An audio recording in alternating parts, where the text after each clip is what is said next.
का वेट है, ये हमेशा नीचे के लिए जाएगा। मान लो हम इसको लिफ्ट कर रहे हैं तो ये हमेशा नीचे के लिए जाएगा ड्यू टू द ग्रेविटी। जब भी हम जिम में वेट ट्रेनिंग कर रहे हैं, मान लो कोई भी एक्सरसाइज हमने परफॉर्म की, सपोज़ ये डेडलिफ्ट परफॉर्म कर रहा है, तो ये डेडलिफ्ट को पुल करेगा ऊपर के लिए, यानी ऊपर के लिए इसने फोर्स लगाया, तो जो ये वेट का फोर्स है ये नीचे के लिए एक्ट होगा और जो डायरेक्शन है वेट की वो ऊपर के लिए एक्ट होगी। यानी ग्रेविटी के कारण जो ये वेट है वो नीचे के लिए एक्ट करेगा, फ्लोर के लिए लगेगा, और जो डायरेक्शन होगी वेट की वो ऊपर के लिए होगी।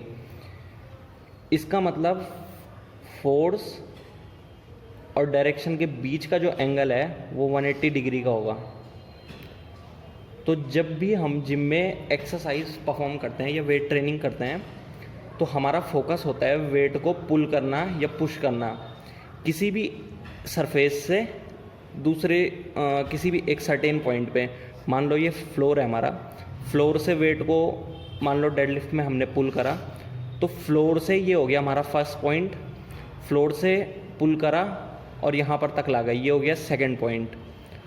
तो किसी एक पॉइंट से दूसरे पॉइंट पे ले जाते हैं हम जब भी एक्सरसाइज परफॉर्म करते हैं।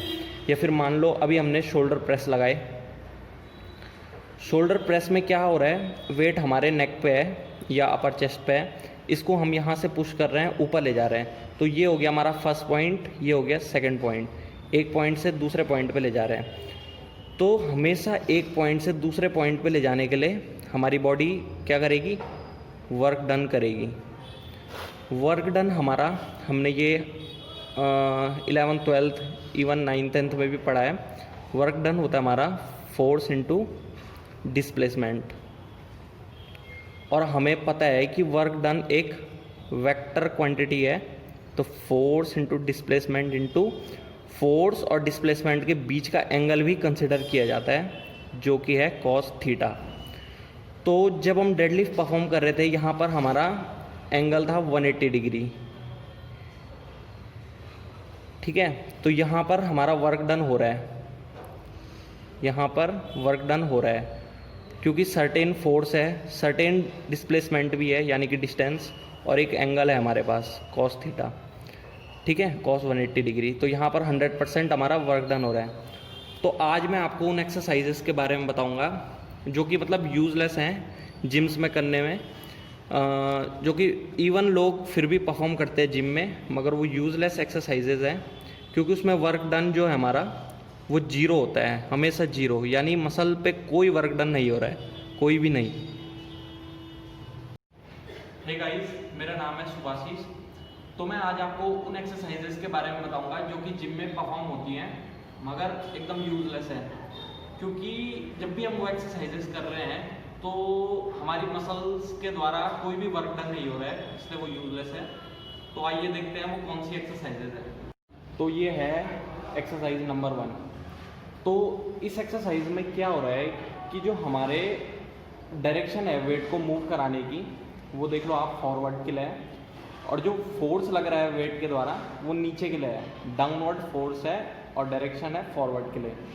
तो फोर्स और डिस्प्लेसमेंट के बीच का, यानी फोर्स और डायरेक्शन के बीच का एंगल जो है वो 90 है, यानी कि cos 90, और cos 90 हमारा जीरो होता है, जिससे कि हमारा पूरा वर्क डन क्या है, जीरो हो गया।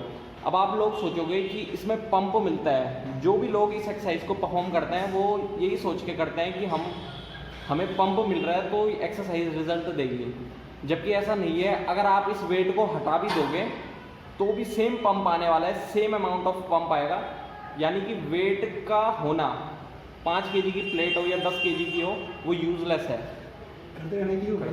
ये हमारी एक्सरसाइज नंबर 2। मैक्सिमम आपने देखा होगा शोल्डर वार्म अप के लिए लोग इसको यूज़ करते हैं।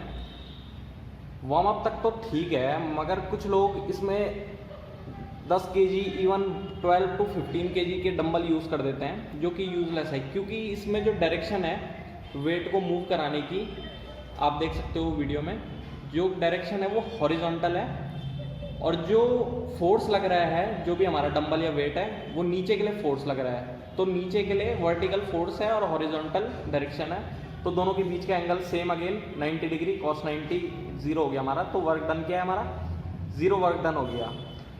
तो ये भी यूजलेस एक्सरसाइज, अगर आप एक्सरसाइज के लिए परफॉर्म कर रहे हो, चाहे आप 10 kg का डंबल हो या 15 kg का, सेम ही रहने वाला है सब कुछ। तो ये हमारी एक्सरसाइज सेकंड।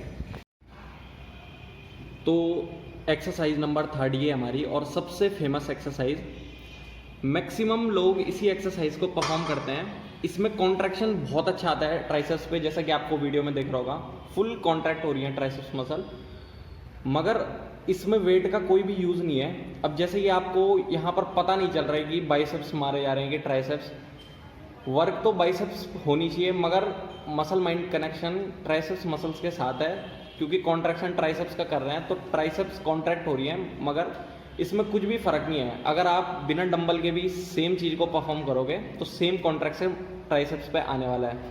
तो ये है हमारी तीसरी useless exercise. Useless in the way कि आप 5 kg का डंबल हो या 10 kg का, कॉन्ट्रैक्शन सेम ही रहने वाला है, या फिर आप चाहो तो फ्री हैंड से भी करो, कॉन्ट्रैक्शन हमेशा सेम ही रहेगा। ये थी हमारी वो एक्सरसाइजेज। अब मैं आपको बताऊंगा कि इनको हम कैसे सही करें, या इन एक्सरसाइज के ऑल्टरनेटिव कौन सी एक्सरसाइजेज हैं, या फिर इनको हम किस तरीके से सही करें कि मसल पे पूरा लोड आए। तो आइए देखते हैं। तो ये है कि पहली एक्सरसाइज की करेक्ट फॉर्म कि हम इसको कैसे सही करें। तो यहाँ पर आपको दिख रहा होगा जो ये प्लेट है, प्लेट का वेट नीचे के लिए फोर्स लगाएगा, यानी जो फोर्स की डायरेक्शन है वो डाउनवर्ड है, और जो मोशन हो रहा है वो ऊपर के लिए हो रहा है। इसका मतलब फोर्स और डिस्प्लेसमेंट के बीच का एंगल हमारा 180 डिग्री हो गया, cos 180 डिग्री। तो यहाँ पर हमारा वर्क डन हो रहा है, डेफिनेटली वर्क डन हो रहा है, तो मसल पे पूरा लोड आ रहा है, हो गया। तो सेकंड एक्सरसाइज का ऑल्टरनेटिव ये है, इसमें आपको दिख रहा होगा पुली के दूसरी साइड जो वेट है उसकी जो डायरेक्शन है वो देखो, जब पुल कर रहे हैं हम वो ऊपर के लिए है, यानी जो वेट है वो हमारा मूवमेंट ऊपर के लिए हो रहा है, वेट की डायरेक्शन ऊपर के लिए है, और फोर्स लग रहा है हमारा नीचे के लिए, यानी फोर्स और डिस्प्लेसमेंट के बीच का एंगल हो गया हमारा 180 डिग्री। तो यहाँ पर 100% हमारा वर्क डन हो रहा है, यानी मसल पे लोड आ रहा है। तो ये है हमारी थर्ड एक्सरसाइज का अल्टरनेटिव, केबल पुश डाउन। तो यहाँ पर आपको दिख रहा होगा पुली के दूसरी साइड जो वेट है वो ऊपर के लिए लिफ्ट हो रहा है, और फोर्स की जो डायरेक्शन है नीचे के लिए है। दोनों के बीच का एंगल ऑब्वियसली अगेन 180 डिग्री।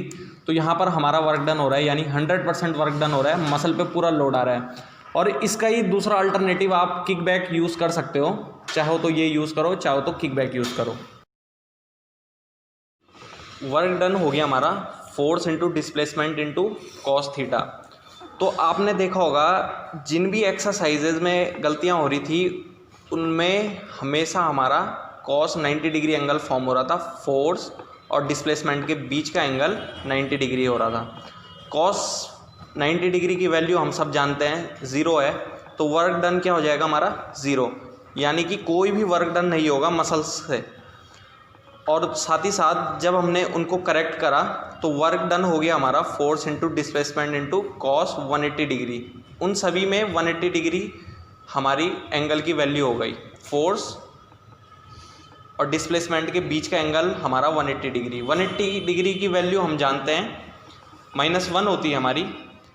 यहाँ पर जो माइनस साइन है ये सिर्फ नेगेटिव वर्क डन को शो कराता है। नेगेटिव वर्क डन का मतलब हो गया हमारा ये डायरेक्शन को शो कराता है, माइनस ये हमारी डायरेक्शन को शो कराता है, यानी फोर्स की जो डायरेक्शन है वो डायरेक्शन डिस्प्लेसमेंट के अपोजिट है। अगर फोर्स की डायरेक्शन और डिस्प्लेसमेंट की डायरेक्शन सेम होती तो ये साइन हमेशा पॉजिटिव होता, वहाँ पर भी वर्क डन होता, वहाँ पर एंगल हमारा 0 हो जाता। Thank you for watching guys. उम्मीद है आप सबको पता चल गया होगा और रीज़न भी पता चल गया होगा कि गलतियों के पीछे का रीज़न क्या है। बहुत ही छोटा सा ही रीज़न है मगर बहुत ही काम का है, और उन एक्सरसाइजेस को किस तरीके से हमें सही करना है वो भी आपको पता चल गया होगा। उम्मीद है आप सबको वीडियो पसंद आई होगी, और जो भी आपकी क्वेरीज है आप कमेंट सेक्शन में बता सकते हैं या मेल कर सकते हैं। Thank you guys.